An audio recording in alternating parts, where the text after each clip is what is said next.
Okay, ಇನ್ನೇನು ದೀಪಾವಳಿ ಬರ್ತಾ ಇದೆ. ಈ ಬಾರಿ ದೀಪಾವಳಿಗೆ ಲಕ್ಷ್ಮೀ ಪಟಾಕಿ ಸದ್ದು ಮಾಡಲ್ವಾ? ಹಬ್ಬ ಹತ್ರ ಆಗ್ತಾ ಇದ್ದಂತೆ ಮತ್ತೆ ಪಟಾಕಿ ಗದ್ದಲ ಶುರುವಾಗ್ತಿದೆ. ಲಕ್ಷ್ಮೀ ಪಟಾಕಿ ಮಾರಾಟ ಮಾಡಬೇಡಿ ಅಂತ ಹಿಂದೂ ಸಂಘಟನೆ ವಿರೋಧ ವ್ಯಕ್ತಪಡಿಸ್ತಾ ಇದೆಯಂತೆ. ಅಂದ್ರೆ ಪಟಾಕಿ ಹೆಸರಲ್ಲಿ ಹಿಂದೂ ಭಾವನೆಗಳಿಗೆ ಧಕ್ಕೆ ಅಂತ ಆರೋಪ. ಲಕ್ಷ್ಮೀ ಪಟಾಕಿಗಳಲ್ಲಿ ಲಕ್ಷ್ಮೀ ದೇವರ ಫೋಟೋಗಳ ಬಳಕೆಗೆ ಅಸಮಾಧಾನ ವ್ಯಕ್ತಪಡಿಸ್ತಾ ಇದ್ದಾರೆ. ಲಕ್ಷ್ಮೀ ಫೋಟೋ ಇರುವ ಪಟಾಕಿಗಳನ್ನ ಮಾರಬೇಡಿ ಅಂತ ಮನವಿ ಮಾಡ್ತಾ ಇದ್ದಾರೆ. ಪಟಾಕಿ ಸಿಡಿದಾಗ ಅದರಲ್ಲಿರುವ ಲಕ್ಷ್ಮೀ ಫೋಟೋ ಹರಿದು ಚೂರಾಗುತ್ತೆ.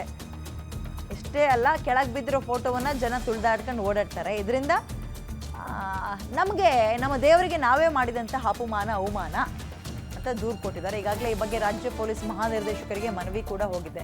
ಪ್ರತಿ ವರ್ಷ ಎಲ್ಲಿಂದೆಲ್ಲಿಂದಲೋ ಹುಡ್ಕೊಂಡು ಬರ್ತಾರೆ. ಏನಾಗ್ತಾ ಇದೆಯೋ ನನಗಂತೂ ಅರ್ಥ ಆಗ್ತಾ ಇಲ್ಲ. ಓಕೆ, ಬಟ್ ಇವ್ರು ಕೇಳಿರೋದ್ರಲ್ಲೂ ಅರ್ಥ ಇದೆ. ಬಟ್ ಇಲ್ಲಿ ತನಕ ಯಾಕೆ ಇದು ಯಾರ ಗಮನಕ್ಕೂ ಹೋಗಿರಲಿಲ್ಲ ನನಗಂತೂ ಗೊತ್ತಿಲ್ಲ.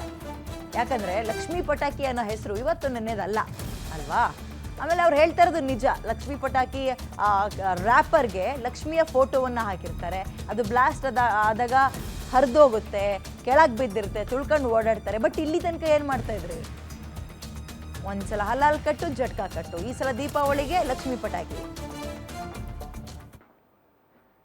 ಈಗ ದೀಪಾವಳಿ ಹಬ್ಬ ಇದೆ, ದೀಪಗಳ ಉತ್ಸವ ದೀಪಾವಳಿ ಇದೆ. ಈ ಸಂದರ್ಭದಲ್ಲಿ ಸಾಮಾನ್ಯವಾಗಿ ಬಹುದೊಡ್ಡ ಪ್ರಮಾಣದಲ್ಲಿ ಪಟಾಕಿಯನ್ನೇ ಸಿಡಿಸಲಾಗುತ್ತೆ. ಆದರೆ ದುರ್ದೈವ ಅಂತ ಹೇಳಿದರೆ ಈ ಪಟಾಕಿಗಳಲ್ಲಿ ಲಕ್ಷ್ಮೀ ಬಾಂಬು, ಇವತ್ತು ಕೃಷ್ಣನ ಚಿತ್ರಗಳು, ಅಯ್ಯಪ್ಪನ ಸ್ವಾಮಿಯ ಚಿತ್ರಗಳು, ಅದೇ ರೀತಿಯಲ್ಲಿ ರಾಷ್ಟ್ರಪುರುಷರ ಚಿತ್ರಗಳು ಇರುತ್ತೆ. ಹಾಗಾಗಿ ಈ ಚಿತ್ರಗಳು ಅದರಲ್ಲಿ ಹಾಕೋದ್ರಿಂದ ಹಿಂದೂಗಳ ಧಾರ್ಮಿಕ ಭಾವನೆಗೆ ನೋವುಂಟಾಗತ್ತೆ. ಆ ದೃಷ್ಟಿಯಿಂದ ಈಗಾಗಲೇ ಶಿವಕಾಶಿ ಮ್ಯಾನುಫ್ಯಾಕ್ಚರಿಂಗ್ ಯೂನಿಟ್ ಅವರಿಗೆ ನಾವು ಈಗಾಗಲೇ ಮನವಿಯನ್ನು ಸಲ್ಲಿಸಿದ್ದೇವೆ. ಅಧಿಕೃತ ಪಟಾಕಿ ಮಾರಾಟಗಾರರು ಈ ಥರ ಹಿಂದೂ ದೇವತೆಗಳ ಚಿತ್ರ ಇರುವಂಥ ಪಟಾಕಿಯನ್ನು ಮ್ಯಾನುಫ್ಯಾಕ್ಚರಿಂಗನ್ನು ನಿಲ್ಲಿಸಿದ್ದಾರೆ. ಆದರೆ ಅನಧಿಕೃತವಾಗಿ ಬಹಳಷ್ಟು ಕಡೆಗಳಲ್ಲಿ, ಬೆಂಗಳೂರಿನ ರಾಜಧಾನಿಗಳಲ್ಲಿ ಅನೇಕ ಮೈದಾನಗಳಲ್ಲಿ ಈ ರೀತಿ ಹಿಂದೂ ದೇವರ ಚಿತ್ರ ಇರುವಂಥ ಪಟಾಕಿಗಳು ಮಾರಾಟ ಆಗ್ತಿದೆ. ಅಂತಹ ಪಟಾಕಿಗಳನ್ನು ಮಾರಾಟ ಮಾಡಲಿಕ್ಕೆ ಅವಕಾಶ ಕೊಡಬಾರದು ಹೇಳುವ ಆಗ್ರಹವನ್ನು ಮಾಡಿದ್ದೇವೆ.